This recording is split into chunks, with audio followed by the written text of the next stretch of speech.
Hello, hello. It is time. We have made it to the Super Bowl. It's the final game of the season. The Los Angeles Rams and the New England Patriots in the Atlanta Superdome, or whatever it's called. Who's going to win? Welcome to NFLementary from a very, very snowy York. It's our Super Bowl prediction show. I've got the boys with me. How are we doing? Great, yeah. Good, yeah. Do you like my dramatic intro? It was very dramatic. I like how you kept our mics down as well, so we had no chance. I also accidentally kept my mic down and started talking, who's and got a then problem panicked. with the mics now? Still you, Max. Oh. I can still turn you down, remember that. Yes. Let's get back to the real show. How are we all doing today? Yeah, we're good. Yeah, good. Yeah. Hang on, I'm trying to sort some stuff. Oh, I had it ready. There we go. Enjoying the snow. Enjoying the snow. I'm hating the snow. I love. Had to trek through it to get here this morning. It's I cold. jogged through the snow. It was great. And you wonder why I have a potential eye infection. If there are any doctors listening, my mum, for example, Mark thinks he has an eye infection. What should he do? Thank you. Yeah, like I said, super exciting show plan today. As always, we will be going through our Super Bowl predictions. We finally made it. Scores, scorers, keys to the game. It's going to be an exciting hour. We've got planned for you guys. I think there's going to be an argumentative hour because I feel we might clash on some issues, like, you know, how much the Rams are going to lose by, for example. Yes. We will, of course, also, this Sunday, as I fade that down, a brief reminder of our... You are listening to the Super Bowl on You Are Why. That is right. If you haven't been listening the last few weeks, why? I ask firstly. You are why. Yeah. And secondly, I will remind you that this Sunday from 10 p.m. until probably about 4 a.m. we will be in the URY studio providing kind of like a quasi commentary of the game. It's sort of like a Gogglebox trademark kind of thing. If you've ever seen the True Geordie kickoff, it's similar to that. Basically, we'll just be reacting to the game live with a Rams fan in the studio in the form of Mark, which should be great fun because, you know, me and Max are always really not wind-uppy. Yeah. I'm sorry, but you couldn't be watching a worse game with us, frankly. Rams, Super Bowl, Patriots. Yeah. Yeah. But I feel that, like, you don't. Why No, you would you don't. want to support the Patriots in this situation? I love the Patriots. I think Tom Brady is the greatest quarterback of all time. I've always said this. I think. I don't know if he's lying, but I genuinely do feel that way. Yeah. I don't love the Patriots. It would be nice for the Rams to win, but equally, I think the Patriots, sometimes you just got to respect greatness. At some point, the Patriots deserve to win. Yeah. So, You know, And you know what? It feels like their year. I'm just going to say it. It's not, you know, every year they battle to get to the Super Bowl. And, you know, sometimes they come short. And, you know, 5 times they haven't come short, but that's irrelevant. Yeah. Because this one time, I don't want them to come short. Yeah. I think it's, you know, every dog has their day, and this underdog deserves its underdog. day. Yeah. Everyone thinks they suck. Didn't you listen to Brady? They've got 5 Super Bowls. They can't be an underdog. It's not feasible. Well, New Orleans won a Super Bowl, Okay, and they're but trash. who do you think will win the Super Bowl, though? Oh, we're getting straight into it. Well, no, I'm just saying, if you think that New England aren't the underdogs... But Rams. Well, maybe, I don't know. Well, if you think the Rams are the Yeah. underdog, or you think Rams are going to win it, then New England must be the I underdogs. have to think the Rams are going to win it because they're my team. No, you don't. You don't have I to go think into every anything. week expecting Tampa to disappoint me in new ways. And win. Yeah. No, what we do is we go down like 30 points and then bring it back to like 3 points and then we still lose. It's good because it keeps the fan base on their toes, you know. You can't just commit fully to, I hate the team. Yeah. But equally, you can't just commit fully to, I love the team, because you hate the team for a while. I do then you love genuinely for a hate while. the team. Yeah, I know how you feel. It's your punishment for having a successful team, all right? Yeah, You Colin's guys team was almost successful, but then they just, I don't know, wet the bed. And your team was Seriously. successful for like the first 4 weeks. First 2, let's not get carried away. The disappointment had begun well before 4 weeks. Oh, Anyway. Right, let's just get straight into it. I'm going to go first. yeah, go on. Might I remind you, 100% record in the championship games, 100% record in Super Bowls predicted on NFLementary. We've only done it once, but yes. Still 100%. What have you guys got? Oh, 0%. Okay, cool. Mystic column, as the fans have coined me. Guys, you've really got to stop saying that. You could say as the fans have toined you. Yeah, toin costs. 31, 27, to the Patriots. You got excited. You thought I was going to say Rams. Well, I had a glimmer of hope as an eternal optimist. Tell you exactly what's going to happen. Patriots jump out to a lead. Ooh. Let's go 14-3. Rams come back 21-17, and then Patriots score 2 touchdowns. Rams score a touchdown and a field goal, and that's the end of the game. And my voice got really quiet. I'm fading into the other. Wait, I'm trying to work out the maths. So Patriots score 4 touchdowns and a field goal. Rams score 3 touchdowns, 2 field goals. Okay. Still haven't done the maths. Why did you use your fingers? Either way, does that help you? No. No. It doesn't. Okay. It's a good thing we can count to 31 using our 10 fingers, isn't it? Yeah. Okay, so I initially thought 31-28, which is weird, but I actually think that the score will be higher. So I've actually changed my Interesting. score to 35-31. Nice. New England. Like, I'll get into my reasons why, but I'm just interested to know exactly by how much you actually think the Rams are going to win this game. I You think can have a hopeful and a realistic. I'll give you that. so. My hopeful is obviously 45-7 to the Rams. To Now, avenge the loss of Mark's first ever NFL game, which he told us before the show, the Rams scored first, which meant given that they lost 45-7, meant they didn't score a single point for about 55 minutes of game time. Yeah, and the Patriots scored 45 unanswered points. Yeah, so that would be my dream if that happened, although it'd probably be awful watching. Why not 45-0? Why do you want the Patriots to score points, fake fan? No, it's got to be exactly the same score. Just that Patriots score first, drive down, get 7 points, and then just get shut out for the rest of the game. That's basically what happened in the Carolina-Pittsburgh game. Yeah. Triggered. Yeah. Realistically, I think it's going to be more high scoring than Colm suggested. Interesting. I think Max is closer in the right ballpark, except for the fact that he got it completely the wrong way around. Oh, of course. dear. I've got to try and work out God. numbers. Right, tell us. Come up with something that just isn't possible, isn't it? Yeah, I'll somehow find a way. That's number one. It relies on like 2 safeties or something like that. To be fair, Madden did predict a safety when they forecast the Super Bowl. They thought it would finish 51-37 to the Patriots or something. Wow. So, good work, And with Madden. all these missed field goals and missed extra points as well, the numbers are wacky nowadays Yeah. anyway. I think one team will get over 50. What? I think the Rams will go over 50. I think it'll be, Oh, God. let's go for 51. If you say 37, I might walk out. No. 51-45.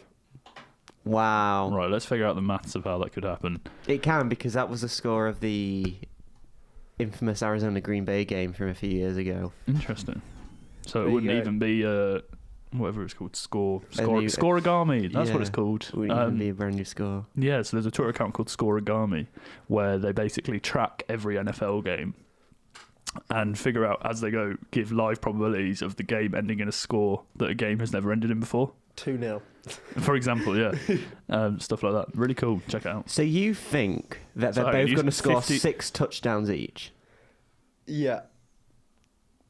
That's 12 touchdowns. Yeah. This ain't the Chiefs. I think it's going to be a big shootout. Well, it is the Rams It's who not do going to like be a shootouts. shootout. Yeah, but the Patriots defense is infinitely better than the Chiefs. Infinitely better than the Chiefs. Yes. Speaking about Yes, it is.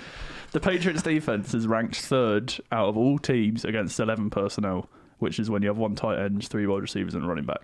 What formation do the Rams run 90% of their plays out of? Oh, yeah, 11 personnel. Interesting, that. But this is the Super Bowl, so the Rams may try something completely wacky. They will. I They will, expect and they need to. crazier plays than we saw last year. Yeah. 2 running backs, I also expect the Patriots to running try. No. Sean McVay in the gun.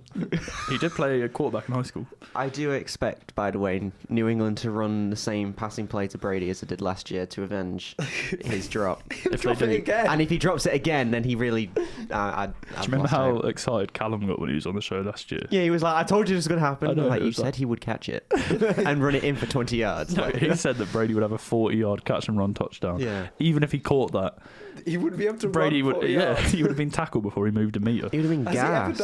Has he done the 40-yard dash since doing it when he was? No, and have you seen his combine Yeah, video? it's so It's bad. atrocious. In fairness, It's like a baby giraffe trying to learn to walk. The Eagles should have wanted him to catch it and run for 40 because if he Because had then done they that, could he'd have been so slam gassed for the him. rest of the game Yeah, that also he would have that. been able to play. I had a Bountygate mindset. I'm sorry. It's all this talk about the Saints. Yeah. Right, next thing I thought we could do, now that we have these scores, is talk about some keys to the game. So what I mean by this is, what do we think will be the deciding factor in the game? So you can build it into why you've given the score you have. So, for example, I went 31-27. The reason I did, one name, one company that makes games consoles and phones. Nintendo? Sony, Oh, Sony. Michelle. Nintendo. Oh yeah, that famous Patriots wide receiver, Nintendo Jones. Odds on you naming your child Nintendo. Absolutely zero. Nintendo. Oh, we were so close. Tom, Nintendo Brady. Yes, Sony Michelle in the Patriots' run game. The Patriots' success this year has been built off the run game, and they've done it in a way that's not like the Seahawks, where all you ever think about is the run game, and you manage to take all kind of the game-deciding power, or the majority of the game-deciding power, away from your quarterback, and put him under a lot of pressure. They've actually managed to have a really good, functional run game. Michelle was a great pick, it looks like, just for what they needed, not necessarily taking him that high, but I think either of the Georgia running backs from last year, so Michelle or Nick Chubb, would have been good. James White has obviously been his incredible self that he always is as a pass-catching threat out the backfield, and has replaced Dion Lewis in that respect, if anything improved on Dion Lewis. Yeah. The Patriots, all I can think about when I think about what might happen this game is watching the very first drive of the Patriots game against the Chiefs, where they took 8.5 minutes off the clock and then scored a touchdown. And if they can do that against this Rams team, which, let's be honest, has an incredible D-line, but in a 3-4 defense, your linebackers need to be on it to stop the run.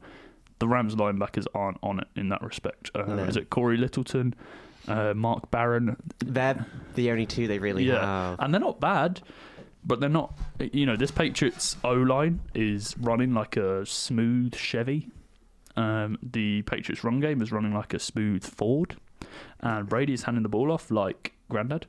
And the whole matchup between the Patriots run game and the Rams run defense, I think, is just it's a way to take Donald out of the game as a threat. It's a way to maintain possession of the ball. It's a way to really put the pressure on the Rams, because let's not forget, this is McVay's first Super Bowl, this is Goff's first Super Bowl, this is Gurley's first Super Bowl, this is Donald's first Super Bowl. All these super players. But it's not Wade Phillips' first Super Bowl. True, and we'll get onto that in a second. Because I remember his last Super Bowl. Do you? Do you? Cotchery caught it. He did. Can I just say, by the way, that history repeats itself in weird ways. Who was his running back that game? CJ Anderson. Just say it. Well, CJ Anderson wouldn't have been in the Super Bowl if he didn't play for the Panthers for a little bit, all right? We gave him the confidence. Anyway.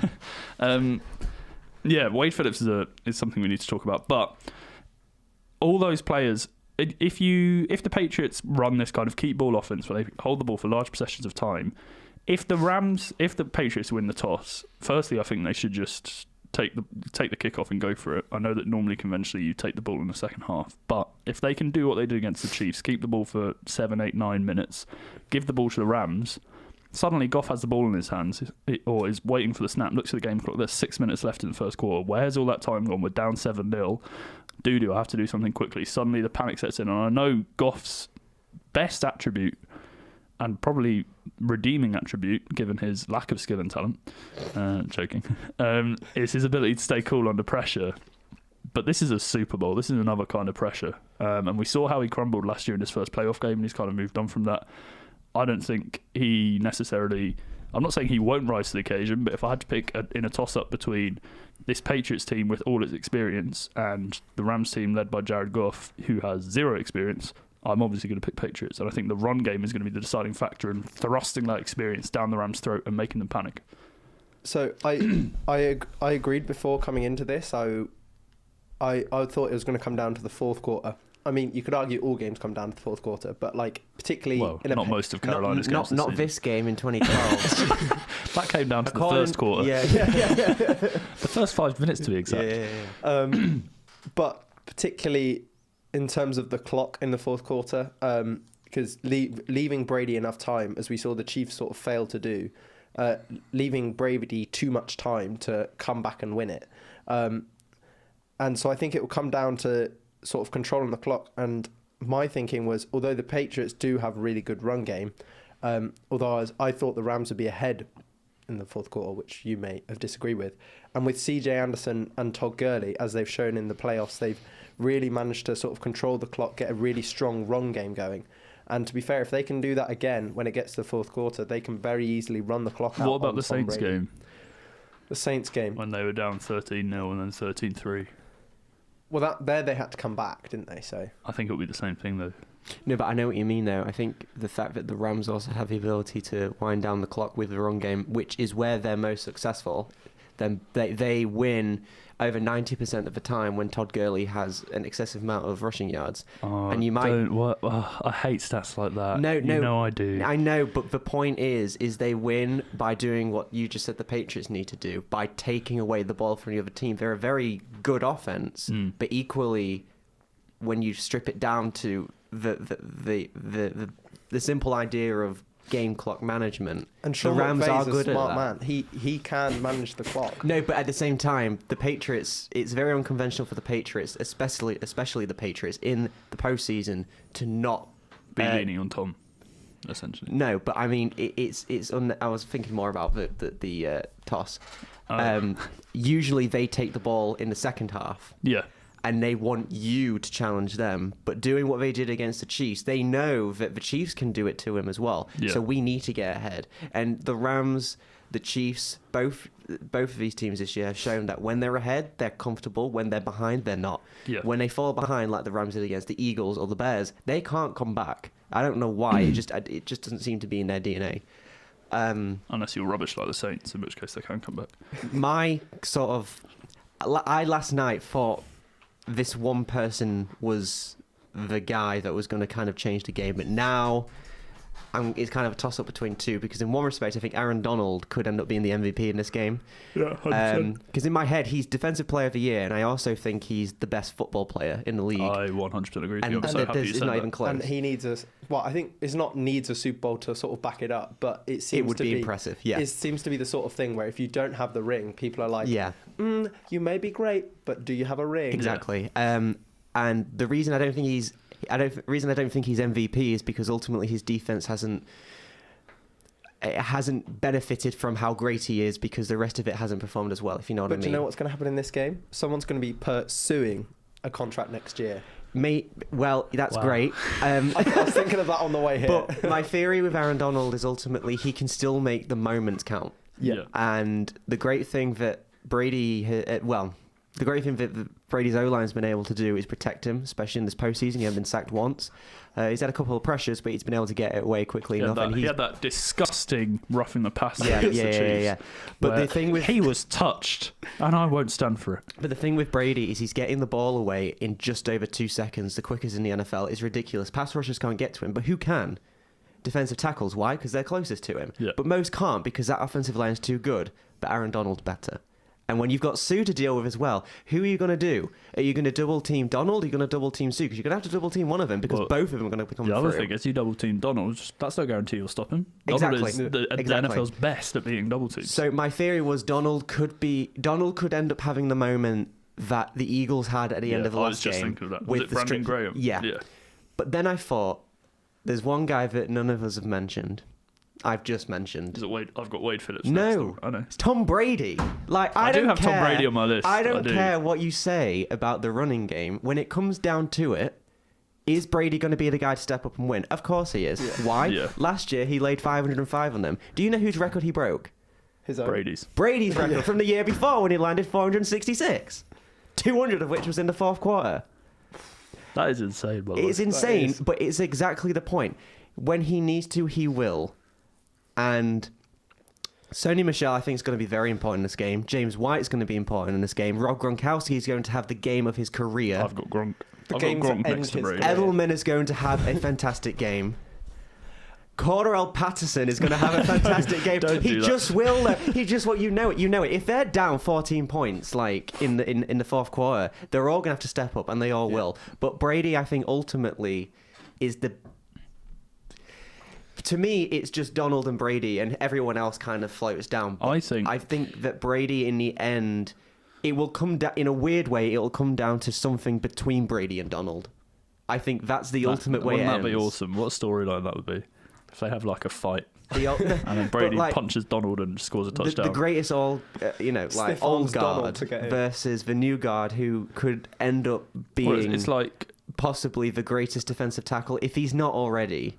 honestly the most, like, let's be honest, the most valuable player in the NFL, or who has been the most valuable player in the NFL over the last 10 years in Brady versus, well, I'm glad you agree with me on this, and I'm sure Mark, you won't argue with this, the best player in the NFL in Yeah. Donald. It's an exciting matchup, and Yeah. it's good that we're actually going to see them. You know, when we say like, Brady versus Rodgers, it's never really Brady versus Rodgers No. because they're not on the field at the same time. This is a matchup where it's two of the best, well, Donald and a very lucky man who's transformed into one of the best talents in the NFL, up against each other, and I'm here for it. I agree with you on Brady, but I have Gronk next to him because I think, not for a second, don't get me wrong, Brady does not go with Gronk or anything.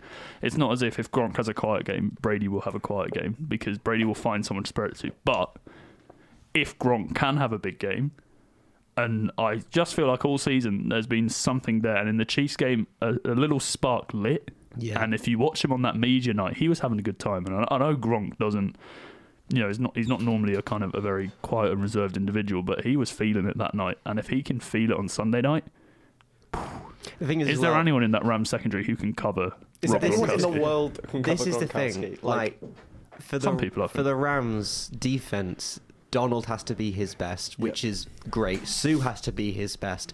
Dante Fowler has a lot to prove as a former, third overall pick? Yeah. He's been better in the last 6 weeks than he's been his whole career, Yeah. but he has to step up. Aqib Talib has to get in Marcus Peters' ears and say, today, of all days, you have to prove why Yeah. we paid you this money. Talib has it, but again, he's older. But I don't think the Patriots are all for sentimentality and everything, but I think this is Gronk's last game. Yeah. And it's especially his last game if he wins. Yeah. He'll go out as a winner. I don't think, whereas Brady will continue until he's 45 and where he is where he is. But I think with Gronk, It's he it's will not a want to- pride thing, but it's just a it's just a him. Gronk thing. Yeah, isn't yeah, it? yeah. Edelman's 33.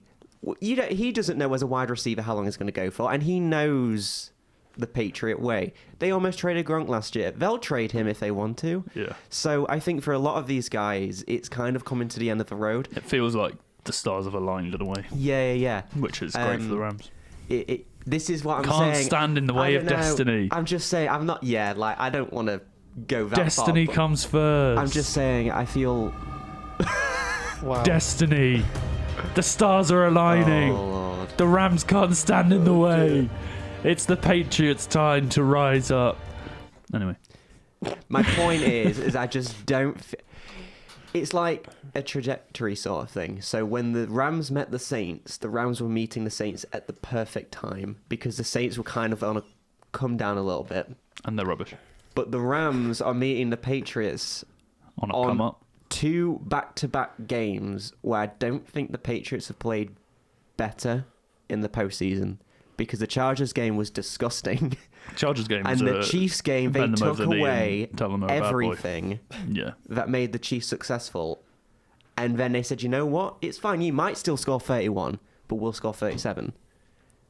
It's just the way it's gone. I just don't know. There are two How? more key matchups I'm going to go through.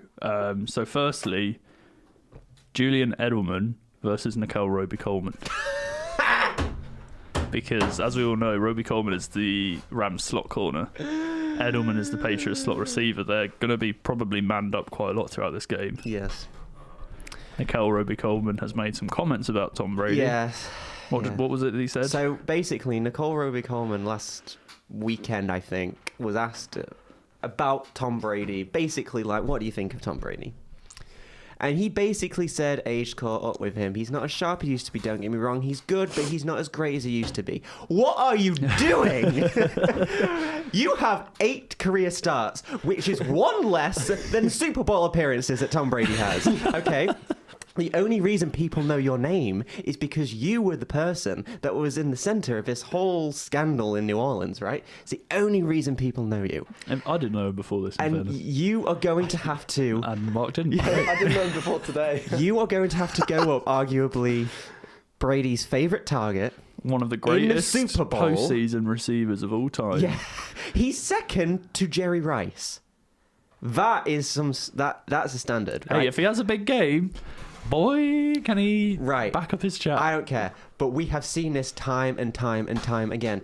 People come along, they say things about Brady. Brady does not need any motivation. But hey, I don't care. I'm going to lay you down, kid, and he's going to destroy him. Just like he did Bayard against the Titans last year. Bayard came out and said, oh, Tom Brady washed up, blah, blah, blah. Lands 35 on you.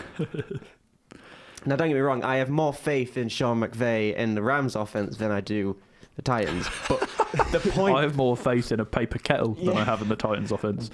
But what are you doing? It's interesting as well because when you think of the Rams secondary, I'm sure I'll count down from 3, 2, 1 and we'll say the player who's performed the best in the Rams secondary. 3, 2, 1. Talib. Yeah, good, right? Is Talib going to be on the best receiver? No. Where does Gronk line up? Sometimes out wide, mostly not. Can they bring Talib inside? No, because that's a massive, like, you just don't line a cornerback up on a tight end like that. Will Talib be on Edelman? Occasionally maybe, but probably not most of the time. Who's Talib going to be on? Your Dorsets, your Pattersons, the receivers split out wide. Dorsett's He is a threat. He is, because in the last couple of games he's caught 2 touchdowns And out of nowhere. He takes the top off the defense Yeah. in the same way Hogan is supposed to, but he does it better than Hogan does. But Talib is not going to be as involved in Edelman as potentially they would like. They might put a safety on him, and they have 2 very good safeties, Lamarcus Joyner and John Johnson III. What a name. But the safeties are likely going to be focusing on double covering Gronk and making sure he's shut down. So ultimately, Nickel Roby-Coleman gets left with Julian Edelman, and he is. If I'm Wade Phillips, I'm probably spending a hell of a lot of time with Nickel Roby-Coleman, just being like, look, like, focus, man. Like, Yeah. you've said these stupid things. You need to back them up. Like, you have like an obligation to be the best player on our defense. And I know that's hard with players like Donald, but if you're not, we will lose. Yeah. I mean, the thing is you could tell that someone has said something to him, because at the conferences this week, he is kind of taken a step back in his comments. He said, I know Brady's great and everything. In other words, Wade Phillips has gone into a room and taken a stick, and he smacked him one, basically. Like, I'm just saying. Put your knuckles out. Basically, yeah. Like, and Wade Phillips is really old school as well. Like, his dad was old school, and they're all-time great coaches. Can I Like, just they're not say going as to well- take shtick from that. Did you see, Wade Phillips, obviously all the Rams boarded the plane to Atlanta and they Yeah. took like team photos, and Wade Phillips was wearing a hat that used to belong to his dad, and Yeah. his dad wore it his first Super Bowl. Yeah, the coat That's as sweet. well. Yeah. Yeah. No, it was. Oh, that's cute. It is. It's really Big up, son of sweet how Wade Phillips is still like so Living through his dad's Yeah, legacy yeah, kind of thing, yeah. Um, Which interestingly brings me on to my next key matchup. what? Wade Bum Phillips. What's he From the grave! He's buried underneath the LA Coliseum. It's a good luck charm. Wade Phillips and his dad's ashes. No, that's... It's snowing. Is it? Yeah. Merry Christmas from all of us. We did our Christmas episode literally the end of November, 3 months ago, and it's Yeah. finally started snowing. But anyway, Big flakes. back to you in the studio, Ron. That's Big the weather flakes. report. That's what they'll be calling all 11 defensive players for the Rams. Oh, dear. Oh, what was this? Wade Wade Phillips Phillips against Wade someone. Phillips against Tom Brady. Because I really enjoy the fact you gave me that stat about Tom Brady's release time, because it completely feeds into this little thing. Tom Brady, as you would expect, given that he's played for 19 years, almost. 19 plus 37.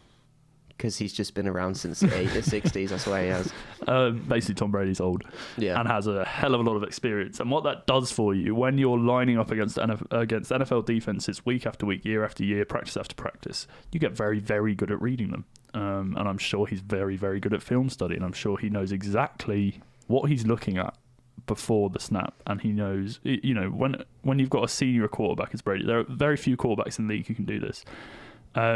You give him the right and you trust him to just completely change the call at the line of scrimmage if needs be, because he can recognise the coverage and he can just say, okay, I know this will be it. I'd say Rodgers probably does it, Cam probably does it, Big Ben probably does it, Rivers probably does it, but you need experience and you need Tony to be... Romo does it from the box. Yeah. Yeah. So what that means is it becomes a kind of a game of cat and mouse between Wade Phillips and Tom Brady. And I hate to be that guy who steals Brett Coleman's analysis again, but I'm going to be that guy. When Wade Phillips was with the Broncos in 2015, in that godforsaken year, godforsaken postseason, they obviously played in the AFC Championship game, and Brady was sacked something like 4 times, basically just didn't have a very good game. And one of the reasons why is because Wade Phillips came up with this pattern of defense that basically completely disguised coverages. And what that meant was, before the snap, Tom would see a coverage and he would go, okay, I know what that is. And he would either go with the play or maybe audible out to a different play. And then just as the ball was being snapped, either the safeties roll or the corners would roll or some linebacker would move and all this kind of stuff, basically using motion on the defense instead of the offense. And that would confuse Brady. And it didn't confuse him, and he was like, oh, what's going on? And just threw a pick. It just meant it had to take him maybe an extra half a second or an extra second to process what was going on. His first read, the guy he thought was open, maybe wasn't there. And when, obviously Wade Phillips at that time had Von Miller, who is, I think we spoke about last week, probably he's destined for Hall of Fame, probably one of the greatest edge rushing talents to ever grace the NFL. Without doubt, yeah. That extra half a second or an extra second was all he needed to get through to Brady, sack him or hurry him or, you know, put all that pressure on him. We saw in the Steelers game this year when Brady threw the pick. That was a very specific play designed by the Steelers to confuse Brady, to make him think that a receiver was going to be open when they weren't, keep him in the pocket for an extra half second, allow the D-line to get pressure on him, knock him backwards so that when he threw it came out wrong. What happened? Picked Joe Hayden in the end zone. Patriots lost that game.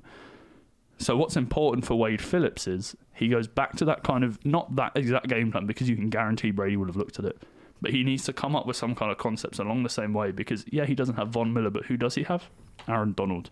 Another player for whom half a second can make all the difference. I think that's right. I think the key thing to take away from Brady is his timing. Yeah. Because timing is everything. It's impossible to sack no matter how good or bad your O-line is, and that O-line is good, it's nigh on impossible to sack a quarterback and he's getting the ball out in under 2 seconds. But and you're right, they do have Donald, but even with Donald, I don't know how to put it. Von Miller is without doubt a top 10 all-time outside linebacker. Yeah. But so is DeMarcus Ware. Yeah, that true. Defense just top to bottom and is probably it's not as if the greatest, edge rushers they have. In my mind, is the greatest defense since the Bucs defense of 2002. Yeah, and it was just unlucky that the Panthers came up against them, right? Yeah. So not only were they ultimately great and being led by an ultimately all-time Hall of Fame worthy coach, but they were going up against... but they were going up against a relatively inexperienced Cam Newton, Carolina Panthers, even Ron Rivera. Yeah. So it's a different ballpark. But you're right. I think they need to take away his greatest asset, which is time. Yeah. Which ironically is less time. You need to give him more time, in a way, because the more time for the defense helps them. And they need to, at the center of that, put Donald in the center of it. I also think they need Fowler in there a lot, because the way they've been doing with Fowler is he's not playing as an outside linebacker, but he's not playing as a defensive end either. He's kind of this hybrid thing. Yeah. Because he is a traditional 4-3 end, isn't he? Yeah, really? He is. And then when he was drafted to the Jags, they were slotting him into the outside linebacker position, which wasn't necessarily his natural position. Yeah. So to have him kind of doing what he's doing, I think that needs to be at the forefront of things. It's going to take mind. In a way, mind over matter sort of deal. Yeah. But the the thing is as much as you say it's Wade Phillips against Brady, it is, but it's also Wade Phillips against Bill Belichick. Yeah. And Belichick's going to know this because, like you say, they've experienced this before. The thing is, though, is this is a big deal for Wade Phillips because obviously he is a Super Bowl champion, but everywhere he's gone, 9 times out of 10 it works out. I'm not saying Super Bowl, but I'm just saying it works out. And this is a big deal for him. At this point in his career, this could be maybe his swan song. We don't know. Yeah. But I think maybe for him to win a Super Bowl with a 33-year-old head coach, kind of passing on the torch sort of deal, it would be... It would be a nice way to end, wouldn't it? There's just so many weird, like, personal, sentimental factors in this game. It's really bizarre. If Sean McVay won, would he be the youngest head coach to win a Super Bowl? Yeah. I'd imagine so, yeah. Well, he's the He's the youngest head coach to reach get one. to a Super Bowl, Yeah. yeah. So. Is he? Okay, Yeah, well, there you go. yeah. Well, he's the youngest head coach in history still at 33, I think. He was only 1 year younger than the last person in the playoff fair. wins. I can't remember who it was, but it's someone quite famous. That No, I don't know. so when he won, he was like 1 year younger than Oh, fair. the previous guy. Let's have a look. Youngest NFL head coach in history. Lane Kiffin. The Raiders didn't get to the... I don't know. Anyway. Yeah, so the point stands that, and also we mentioned Belichick, McVay versus Belichick on McVay Offensive mind and versus- Belichick. Yeah, because they're colluding. They are. This is the stupidest it's all story I've heard in a long WWE, time. you know. Have you heard about this No. story? So, basically, Sean McVay and Bill Belichick just talk every week, essentially, after their games. And Belichick is kind of like a quasi-mentor to McVay, would you Ooh. say? So, obviously, now they're up against each other in the Super Bowl. Do you reckon they'll call each other at the end of the game? Actually, that game went, Bill. I don't know, Sean. What do you think? Well, we won, so yeah, I know. We're not texting anymore. Yeah. I mean, it's in fairness, it's not like they're going to take photos of their playbooks and send them to each other. No, and I think, look, I think this kind of thing should be encouraged. Bill Belichick is old enough to be Sean McVay's dad. In fact, legally, He's twice he his age, might isn't be legally old enough to be his granddad, right? There is nothing wrong with Well, a guy like Belichick looking at a guy like McVay and saying, you know what? He's the future. I am impressed by what he's done. He's great. And when you get that sort of respect from Belichick, it obviously is going to resonate massively with McVay. Yeah. But the other thing with McVay is he's also known for being very respectful himself. Yeah. And I can't remember the other coach it was. Basically, they were saying that this is unsurprising because the thing is McVay's probably met Belichick at maybe Combine or something. They've got talking, and suddenly they've hit it off. Kyle Shanahan is the other one. And obviously, Bill Belichick had a relationship with Mike Shanahan. Mike Shanahan. Yeah. They were really good friends. Obviously, so it passes on. But it should be no surprise that Belichick is actually kind of looking out for some of the younger coaches in the league. Yeah. And saying, hey, you know what? I respect what you're doing because you are the next big thing. Belichick has always been, as a coach, not an outcast, but something of an outsider. He's the only one who's not part of the coaches' union, which means he's the only one who doesn't appear in Madden, for example. He doesn't appear in Madden. No, they get some random guy in. He didn't go to a long stretch of the meetings, did he? Like the coaches' meetings Don't before the think so, season, yeah. and he only just has recently started going again. He's the only coach who's also the GM for his team. Yeah. So it could just be that he's found a friend. Like Belichick is not a machine. He probably, you make friends with the people you work with, and it's probably nice for him to be able to have someone who he can just talk to as a friend who's not Josh McDaniels, or Brian Flores or whatever. And maybe this is over cynical. If we look at Belichick's, I'm not for a second saying that McVay and Shanahan are in the Belichick coaching tree, but if you look at the Belichick coaching tree, it's not been very successful. No. Which, for me personally, actually tells you what a great coach Belichick is, but that's beside the point. And could it be that he's potentially, everyone wants to have a legacy, everyone wants to have an influence on what happens after them, particularly when you are pretty much universally recognised as one of the greatest coaches in history, if not the greatest coach in history. Could it be that maybe he's identified McVay and Shanahan and said, look, I'm just going to mentor you in the hope that when you grow up and be the next Belichick, the next great coach of history, you'll remember me. Yeah, I think that's possible. It's like you say, it's a testament to how great he is that the coaches that have gone on As soon past as him, it's almost like they're on life support with him, and as soon as they leave, they're well, awful. McDaniels perfectly shows that because he went away and then came back, and Or he's Patricia. always great. Yeah, Patricia's a great defensive mind who could not coordinate that Jags defense into defending an innocent man in court. but I think that probably does to a degree play in it. The thing I think gets some people is, since this whole Garoppolo thing, they seem to be like, well, Belichick's out for blood, basically. He doesn't like Brady and doesn't like Kraft, despite the fact that Brady and Kraft seem to be very happy with Belichick still. I mean, you would be, wouldn't Well, you? yeah. It's dumb.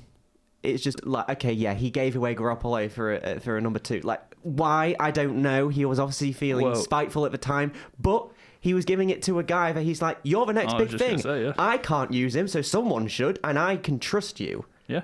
So Who did he give it to? Kyle Shanahan. Yeah. Who's he been talking to? McVay and Shanahan. Yeah, sure, he's not going to get to Super Bowl and go, if you want Brady today, you can have him. It's fine. We'll shove out Brian Hoyer and we'll still win. But I mean, honestly, they could. But it's no surprise. But it shouldn't be shock and horror, and it shouldn't cause people like Skip Bayless to go on these whole I don't trust Belichick. He's gonna screw him again. He's gonna take Stephon Gilmore out of the Super Bowl this time and stuff like that. It's like, stop it. Like, they're friends, they get on. Yeah. But you can also have friendly competition. It seems to be that, like, between players, they can be friendly, but they can also still be competitive. But with coaches, no. And that's a very old way of thinking. Do you know how the quarterbacks always meet in the middle of the field after the game, and everyone, it's like a tradition, and everyone loves it, and everyone says, "Oh, look, like #football is family" and all that rubbish. And the coaches do it too, but it never gets that same attention. And now that this has come out, and everyone's popping off at McVay and Belichick, and it's like, whoa, like, hypocrite much. Can you also point out as well, like, Belichick has been around for over 30 years. Yeah. Like, he's going to make friends with people. Like, he's just, like, he can't ignore everyone for 30 years. Yeah. And he shouldn't. Like, exactly. I think this is ridiculous. And, it feeds into this whole idea of he's obviously been around the Bill Walshes, the guys before him that were considered the best, and he's seen the best quarterbacks before he had the best, and the best defenses before he had them. So it's no surprise that Sean McVay comes along, revolutionizes the offensive game, and he's going, you know what, I want to commend him for that. Yeah, and also, like, I'm sure they probably do exchange knowledge and information, not necessarily about their team, but just, Belichick has created probably one of the greatest functioning defenses of all time, where you can basically plug in any scrub and they perform as if they're a first or second round pick. McVay has created one of the best performing offenses of all time, where you can plug in any Jared Goff and they perform like they should have been a first or second round pick. Obviously they're going to want to exchange information about things and make the NFL better. It's, Yeah, I think it's just a very naive way of thinking that the coaches have absolutely nothing to do with each other. Of course they do. And I mean, no coach is going to be stupid and be like, oh yeah, did you see this play we ran? And like go through the entire intricacies of their playbook, because coaches just wouldn't do that because they're not stupid. These aren't stupid people. It goes to show as well, like, obviously it's Tampa, so no one cares, but Todd Bowles supposedly turned down an opportunity to coach Khalil Mack because of his long-time relationship and I don't know what the word would be, but friendship. I guess friendship, loyalty to Bruce Arians, right? No one's kicking off about that. But the thing is both those coaches at one point or another were head coaches in the same league at the same time. But no one's kicking off about that because obviously they would know the intricacies of each other. Yeah. They know what each other's thinking. Now, I understand the Cardinals and the Jets isn't really a classic game. But the point remains that this happens all the time. Coaches come and go. They all know things. Patricia has taken knowledge from New England to Detroit. McDaniels tried to take knowledge from New England to Denver. But he could have taken it to Indianapolis. The only thing Patricia has taken to Detroit is that pencil behind his ear. But Indianapolis are running a very similar offense to what the Eagles were doing. No one's calling out for stealing ideas. Exactly. It's stupid. That's how the NFL survives, and how honestly, my favourite thing about the NFL, and yes, I love it's exciting. Yes, this, yes, that. I love the fact that because of the draft, because of the salary cap, because of the way coaching systems work. Yes, you get rubbish teams, but they don't stay rubbish for very long. And you do get great teams, Don't look at me like that, Mark. The Browns are good now, okay? You do get great teams, and, that's why the Patriots have been such an aberration. But if you look at it honestly, there is such a healthy competition there. It's very American in that, it's a free market, but we control the free market. Yeah. I could go into my competition law here, but I won't because I hate the thing. I wondered how long it would take that. But, and Trusts, coaching... trusts, Max, yeah. Trusts are great. Oh, let's not talk about our optional In trusts, modules. we trust. I just don't want to be sad. Anyway. Should Brady be punished? Don't trigger him. I can't remember what I was saying. Exchanging coaching information, exchanging coaching positions, and exchanging coaching philosophies and all that kind of thing. That's what makes the NFL fun. It's fun that we can talk about this game here, look back to 4 years ago when Wade Phillips was a different team, and think about how he's going to approach that game versus how he's going to approach this game. It's things like that are fun and exciting and make the NFL interesting. So everyone having a go at McVay and Belichick, particularly Skip Bayless, because we love to call you out on the show and you obviously never respond.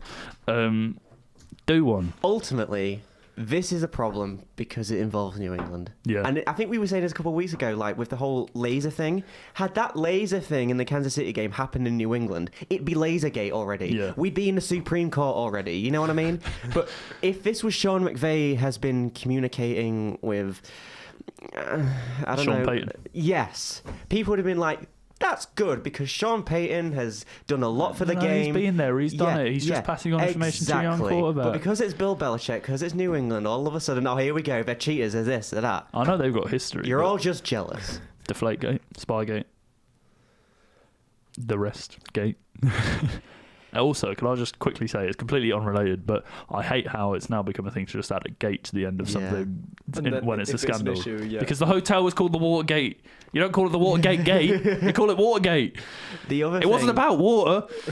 The other thing as well, I can't remember who was talking about it. It was on one of the FS1 shows, I think, a couple of weeks ago, and they were saying, it's dumb that stuff like Spygate became so big.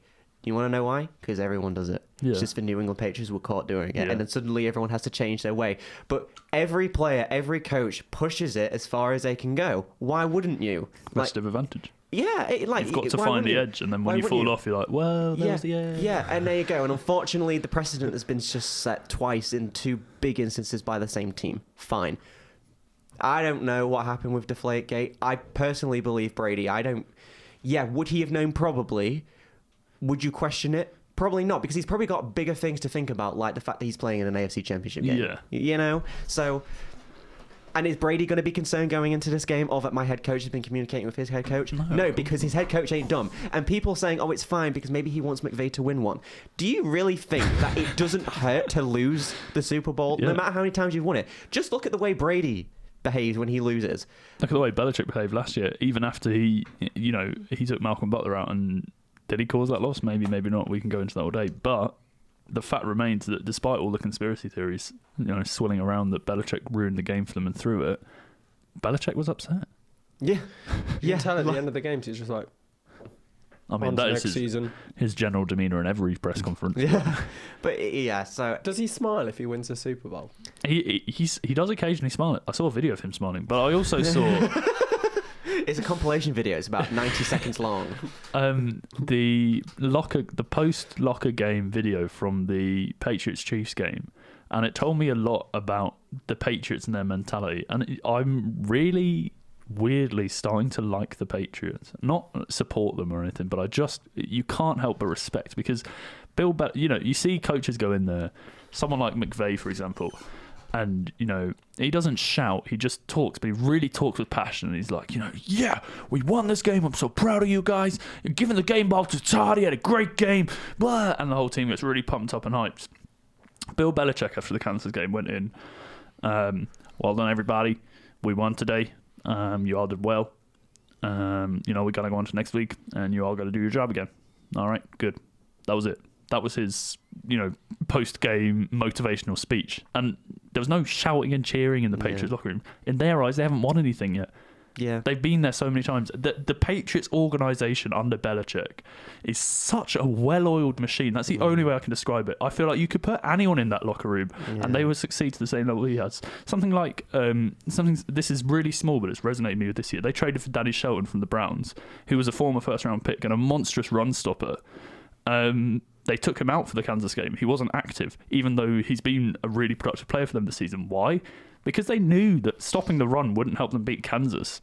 It's not about necessarily playing your best players. It's about playing your best players to win the game. Yeah. And Danny Shelton wouldn't have helped them win that game as much as a slightly lesser player, but better in another way, would have helped them win that game. I think the other advantage the Patriots have is timing with the players that they've got. So in terms of his whole Patriots philosophy, Brady is obviously the biggest advocate of that, but so's Gronk, so's Edelman. They are guys that have been here for a while and have pushed this idea of we get paid less because we want to win more sort of deal. And they've been on that for a long time. And the fact that now in this game they have all those guys still there, that core is still there, that makes it really dangerous because they're going to be sort of guys that are going to be able to lift the players around them that are younger, more inexperienced, kind of driven maybe by more things, to kind of see it in the moment. And that's the way they feel too. Obviously, people will say, why is Belichick not happy? The players must, think that they didn't play as well as they should have done, or they haven't got, the inspiration that they need. No, it's because they believe in the same thing. Yeah. They haven't won anything yet. They don't need Belichick shouting at them. I think it was last year when they passed him the AFC Championship trophy, Belichick,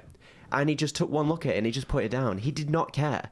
And maybe he should care a bit more, but then at the same time the ultimate goal isn't the AFC Championship. It's just a way to get to the ultimate goal. In old FIFA games, when you win a trophy, it gives you the option to add it to your profile, and when you obviously the first time you win it, you add it to your profile no matter what the trophy is.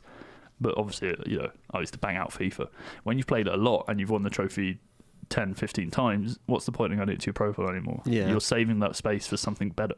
And it's that same kind of mentality. They're saving that space on their shelf for a Super Bowl. And honestly, I'm going to say it, I'm rooting for the Patriots. Sorry, Mark. I've always had a soft spot for the Rams. And, I actively supported them for one stretch of time when they were rubbish, and then they got good and I felt bad. I own a Rams cap.